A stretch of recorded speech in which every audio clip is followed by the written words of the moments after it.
It's a matter of a very deep concern. It is very unfortunate that in the last 6 months, we've lost a number of Jawans and officers in Jammu. It would be very helpful if there are elections in Jammu and Kashmir and restoration of statehood. Both of these are necessary. Down the line now, there is a single chain of command. From Prime Minister Modi to Home Minister Amit Shah to the Governor Manoj Sinha and down. So all the power is with them.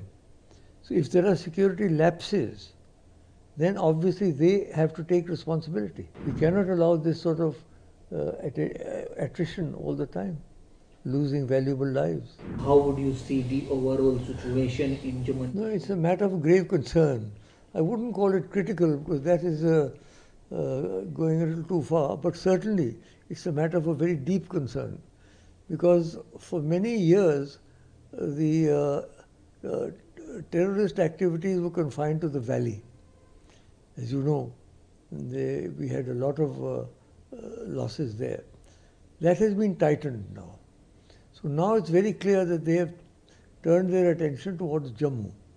And it is very unfortunate that in the last 6 months, we've lost a number of Jawans and officers in Jammu. Poonch Rajouri, in Doda, in Hiranagar. So we have to now reorient our strategy to meet this threat. The former Chief Minister of Jammu and Kashmir and Chief Mehbooba Mufti, or whether it is former Jammu Kashmir Chief Minister Umar Abdullah and Farooq Abdullah, were raising questions on the current situation. They are blaming the policies of current sitting government. How would you see the policies of current government regarding Jammu and Kashmir? So the policies, of course, obviously the policies are to maintain law and order.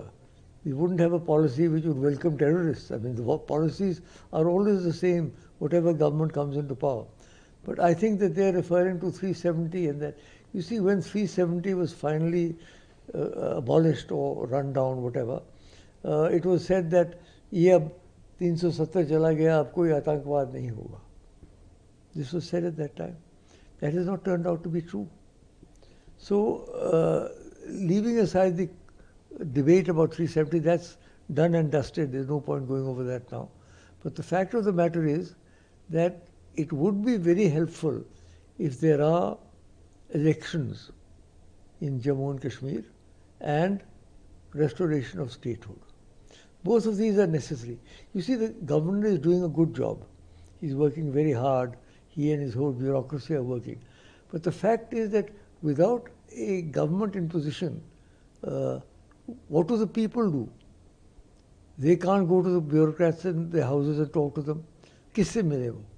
पहले तो ये था कि अपना MLA था, उसको पकड़ो, मेरे गांव में ये पुल टूटा हुआ है, ये स्कूल नहीं चल रहा है, ये नहीं चल रहा. अब किसके पास जाएं लोग? कोई है नहीं जिसके पास जाएं. इसलिए what is required therefore is a re-establishment of an elected government, free and fair elections, and the restoration of statehood.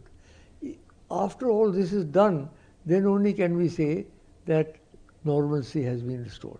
Meanwhile, fighting the terrorists on the ground, of course, is the responsibility of the government now, because they have all the power they need. They can't blame any chief minister, they can't blame any minister. It's all the power is with them, so they have to do what is necessary.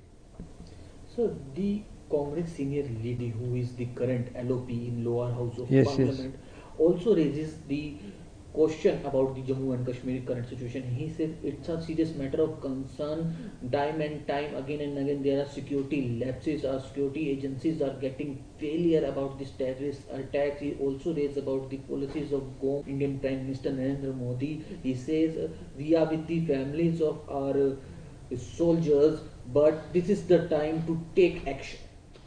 Yes, definitely I agree with that, in the sense that well, you know, down the line now, there is a single chain of command.